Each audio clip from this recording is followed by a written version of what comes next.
Welcome back to another Forge College Explainer. As part of our Introduction to Gas Mechanics module, I'll be your enthusiastic chief engineer today. We're going to break down the schematics of Ethereum gas math with absolute precision, a healthy dose of structure, and, maybe just a bit of humor. If you've ever stared at a crypto transaction and wondered why the fee looks like a totally random string of numbers, well, you are in the exact right place. We're going to translate those abstract concepts into concrete numbers you can actually understand and calculate yourself. All right, here's our game plan for today. We'll start with the gas unit dilemma, meet Wei, Gwei, and Ether, lay out the fee calculation blueprint, run through two scenarios, a simple ETH transfer and a smart contract call, and wrap it all up with some manual estimation safety checks. Section 1. The gas unit dilemma, balancing the scales. To kick things off, we have to tackle what I like to call the Ethereum Goldilocks dilemma. It's a classic engineering problem. How on earth do we measure something that can be incredibly microscopic on one end and massively expensive on the other without totally losing our minds?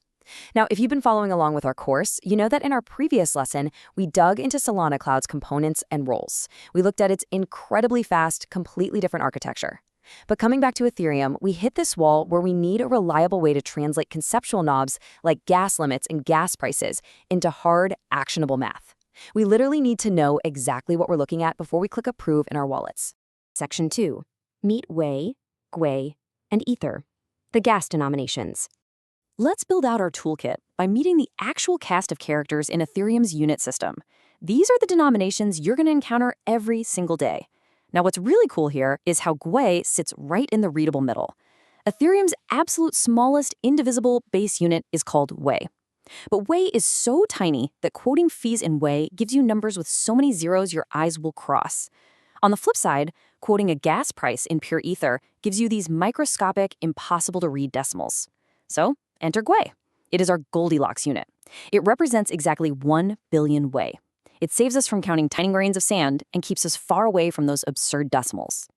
Think of this as our engineering legend. It perfectly plots out how to convert these units by just multiplying or dividing by powers of 10. Wei is our baseline, just a simple 1. Gwei is 10 to the power of 9, a billion Wei. And a full Ether, that's 10 to the power of 18 Wei, or a billion Gwei. So when you see a gas price quoted out in the wild, you're almost always dealing with that comfortable middle ground Gwei. Section 3. The fee calculation blueprint, a manual process. You really shouldn't have to always rely on a black box automated estimator. You want to know how the engine actually works under the hood. So here is our foolproof 3-step formula. Step 1, find the amount of gas used. Step 2, multiply that by the gas price and specifically keep it in Gwei. Step 3, convert that final Gwei number into Ether. Now listen, the absolute golden rule of mental math here, and I literally cannot stress this enough, is to keep your numbers in Gwei until the very, very end. If you try converting to Ether too early, you are basically inviting massive floating point errors into your math. Keep it simple. Multiply the integers in Gwei and only slide that decimal point over at the absolute finish line. Section 4. Simple ETH transfer, the most basic transaction. Let's test drive our new calculation machine with a super basic blueprint scenario. We'll start with the most fundamental transaction on the entire network, sending a simple ETH transfer. Historically, a standard ETH transfer consumes exactly 21,000 gas units. That's a fixed schematic. So, if your wallet tells you the network gas price is 30 Gwei, we just run the blueprint. 21,000 gas units multiplied by 30 Gwei gives us a beautifully simple 630,000 Gwei. Boom. For the final step, we convert that to Ether by moving the decimal over 9 places to the left, which gives us exactly 0.00063 Ether. See?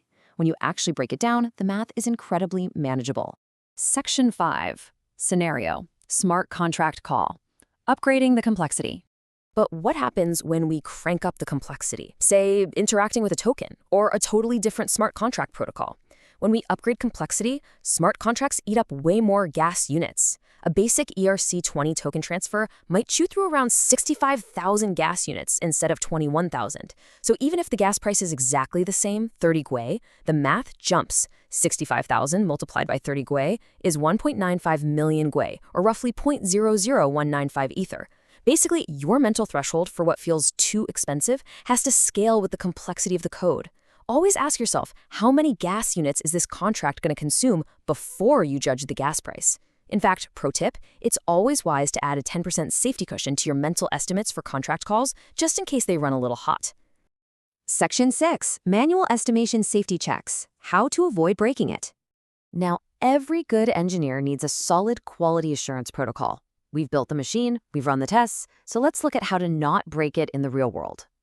Here are the most common slip-ups you'll see. The big one is mixing up Wei and Gwei.